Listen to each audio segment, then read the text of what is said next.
morning, everyone. Today is Thursday, January 26, 2017. My name is Tara Bell. You're watching the Valley's own SVTV. The current temperature outside is 19 degrees, and we are currently sitting inside of the KIC, which is the Ketchum Innovation Center. This is both a home for startup businesses and the hub of entrepreneurial ecosystems right here in the Wood River Valley. Today we are featuring a bunch of awesome, actually 3 young creative entrepreneurs right here in the Valley, and I'm happy enough to be sitting with Spencer Brendel. Good morning. Good morning. How are you today? I'm doing well. It's a little chilly, but enjoying the morning. I know the temperatures have dropped about 10 degrees in the last week, and it's made it a little chilly morning, but I think it's going to be a beautiful, perfect day. Yeah. Let's talk about PlayHard-GiveBack. If those at home that are watching don't know about it, it's a company that you started with your dad. Give us a little bit of the backstory of how you started PlayHard-GiveBack. Yeah, it was the summer going into my senior year of college, actually, and we took a road trip down the coast of California, and I wanted to do a little bit something more creative and not pursue the corporate world, and still be connected with a lot of the athletes that I knew. So that's where it started, and here we are today. So give me a little quick description of exactly what your company does. We believe in 2 things, funding social change and fueling your adventure with our healthy snacks. And so 5% of our revenue gets set aside to go back to impactful projects. And for 2017, we've actually partnered with 2 nonprofits, hopesports.org and Have Fun, Do Good. So the food part, granola. Yeah. Okay. Trail mix, we have 3 different flavors, and they're all very tasty. Chocolate-covered espresso beans and little Reese's peanut butter cups, ginger infused, and we're actually looking to expand our product line in 2017, so stay tuned for that. I think I've seen a few bags around. I mean, obviously I have. And you used to have athletes on the covers. Is that it, or on the front of the bag? Yep. Is that what how do you choose those athletes? We look for athletes kind of going beyond sport, very involved in their communities and trying to give back in any way possible. And right now we are not featuring on the packaging, but we are featuring them on our website. And we're trying to push out as much content as possible as far as athletes doing good. What has been the biggest struggle for you starting this company in a small town like this? Oh, there's been so many struggles, but it's been a great learning experience. I think communication is key, and it's been a very good learning process for me, depending on, you have different employees coming in at different parts of the season. Here locally we have slack and then our peak season, and so it's just been a very good experience working with a wide range of people. Mm-hmm. And speaking of that, your father. Yep. How is that? Has that helped grow your relationship? Maybe that's together? my biggest challenge, working with family. No, but it's been very, very rewarding to work with my dad, and growing up with him, being a single dad, and it's been a cool team, if you will, to build the business with. Sure. What do you see in your future for PlayHard-GiveBack? We're working with a lot of sports stadiums going into the new year here, approaching kind of the semi-professional sports stadiums, offering our snacks as a kind of a healthier option while you're watching either a baseball game or a football Sure. game. So I'm very excited to go into that market. Trail mix or a corn dog? Oh, corn dog with mustard. You'll get me every time. Really? You were supposed to say that. I know.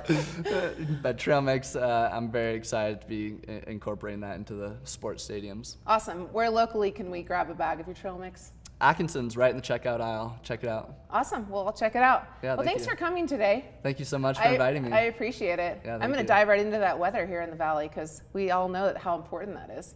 Let's Awesome. hear it. Well, thanks, Spencer. Thank you. All right, you guys, if you're wondering what temperature it is outside, like I said, it is currently 19 degrees. For Thursday today, you can expect a high of 22 and a low of 3. That's right, we're dropping down into those single digits for the week. For Friday, high of 24 and a low of 6. And for Saturday, you can expect it to warm up just a little bit, high of 30 and a low of 13 degrees. And for Sunday, high of 35 and a low of 15. Now let's talk about that snow. It has been the theme, or actually just kind of what everyone talks about here for the last month or so. Since 5:30 a.m., we've received 0 inches, 24 hours, 48, 0, and for 72 hours, we've received 4 inches of that fluffy, perfect white stuff that's making the mountains so killer. We do have 97 runs open on Baldy. All lifts are open. 51 of those runs are groomed, and the rest are big pow shots for your skiing or snowboarding enjoyment. Like I said, 12 lifts running, and we do have 158 inches up on the mountain. So there's your weather for the day and for the next 4 days. And look who I have right here with me, Miss Hannah McNees. Hi. Good morning. Good morning. How are you today? I'm good. How are you? I'm good. I don't even really know what to start with you. I mean, owner of Jersey Girl on Croy and at the airport, and the owner of the Mule Shoe. Now it is the Red Shoe. That's a long list of awesomeness. It's a long list of awesomeness, if that's what you want to call it. I do want to call it that. It is awesome. That's big. I mean, we should probably, how old are you? 27. 27 years old and 3 restaurants under your belt. How do you do it all? You know, I wake up in the morning and I only keep my thoughts on the next thing I'm doing in the next 10 minutes. And that's 10 about minutes. how I It's like having a kid. schedule my day. 10-minute intervals. Do you have a notebook, or how do you keep track of everything you have to do? I for have all 3 about places? 17 notebooks. 17 notebooks. Yeah, I don't know. It's been pretty crazy the last couple months. Just kind of flying by the seat of my pants right now, but I try to schedule myself as best I can. I never really get to follow that schedule because things just come up so quickly. Right. If I'm at one place, I get called to the other. And Is this something you always dreamed of doing since you were a little girl, or is this something that just kind of came out of, the last few years? yeah, I mean, I definitely knew I wanted to be in the restaurant business when I went to school. So I went into hospitality management school. My uncle managed a bunch of restaurants with his best friend, and I always just thought it was cool. And then when I started serving tables and realized, wow, I could really just serve tables for the rest of my life, I thought, well, maybe I should, do something a little further with it. Sure. What are your biggest joys and your biggest struggles with owning 3 separate restaurants that I can't imagine? My biggest joys are definitely just the satisfaction of pleasing our customers, and the compliments are fun, and watching people see how we evolve and see how I've evolved, and Jersey Girl has evolved, and the Red Shoe is going to evolve, and people watching that, and people watching, especially with the Red Shoe, Mule Shoe, Red Elephant, whatever you want to call it.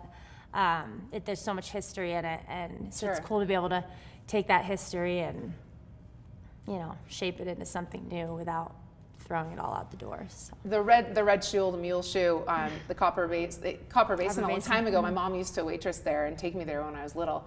And that's like a historic place in Haley. So I think that people are really excited, to have it revamped and do some new things with it. But it's such a great space. Yeah. Do you how do you deal with the stress? I mean, we all have worked in restaurants, or at least I have, and most people we know, and it's really stressful. What do you do? Do you have any off time, or what do you do in your free time? I don't have much free time right now. I do sleep mostly when I get the time. Stress management, I usually try to take, sounds ridiculous, 30 minutes out of my day to just kind of sit and regroup with myself, and usually it's in my office, but I have a vacation coming up in March. Oh, good. So knock on wood, nothing Perfect. messes with that, but Well, I admire you for the 30 minutes that you can set aside for yourself, and it's good for you to go on vacation. And I just appreciate all of you that are here today with us, and how much energy everyone's putting into what you're doing. And I don't know, I admire you for that. So keep on keeping on. Thank you. And kicking some behind. I like it. All right, well, thanks for joining us today. Thank you. Yeah, you bet.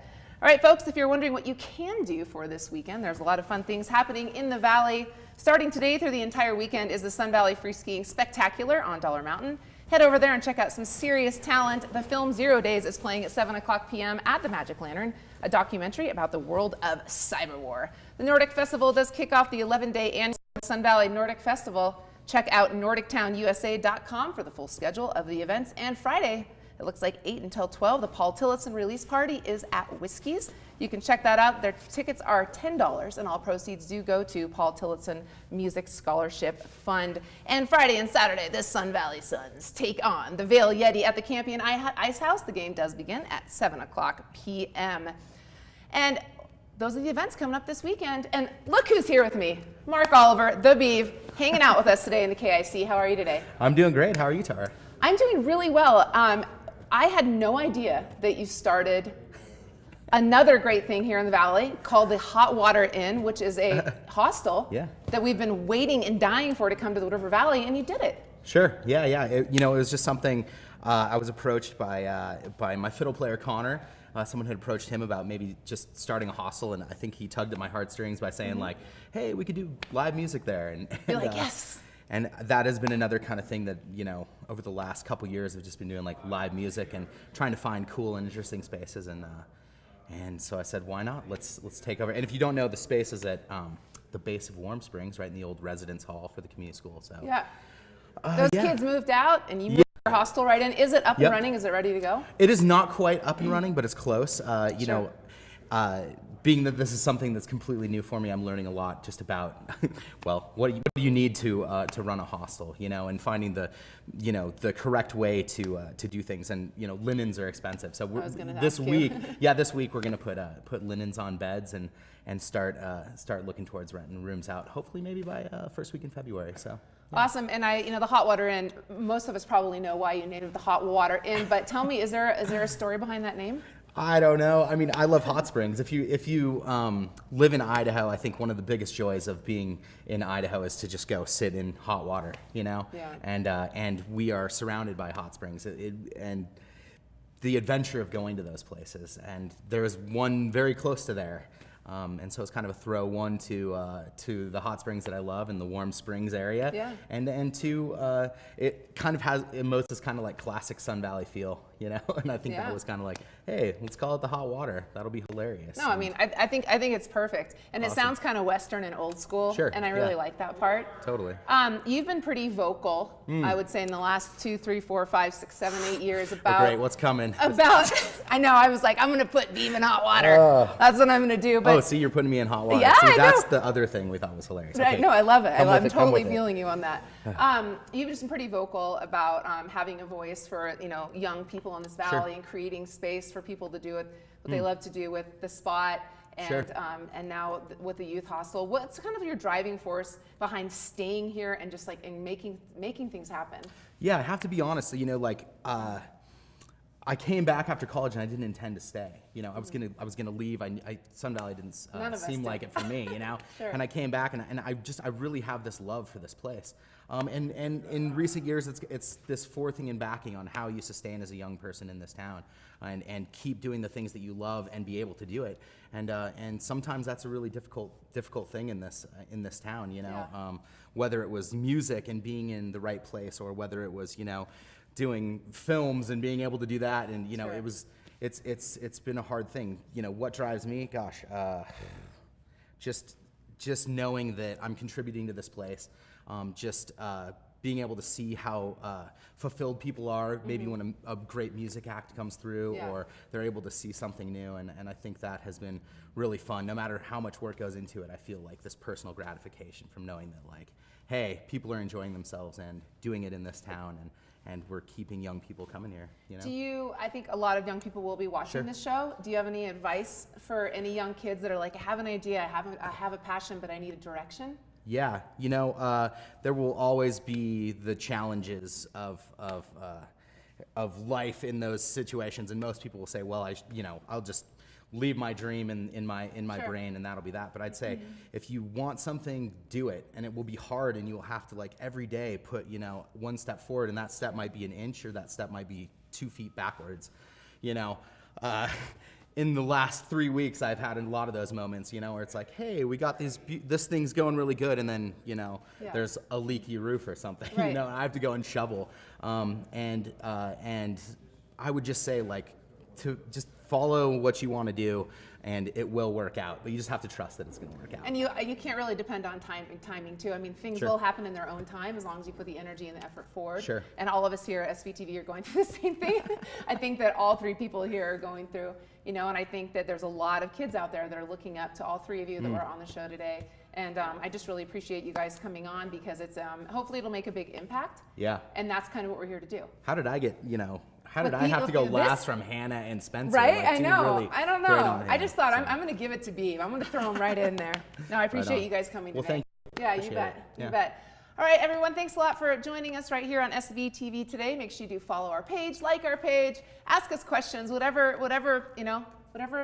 moves you today. I'm Tara Bell, and you're watching SVTV. Hope everyone has a great day. Have a good one.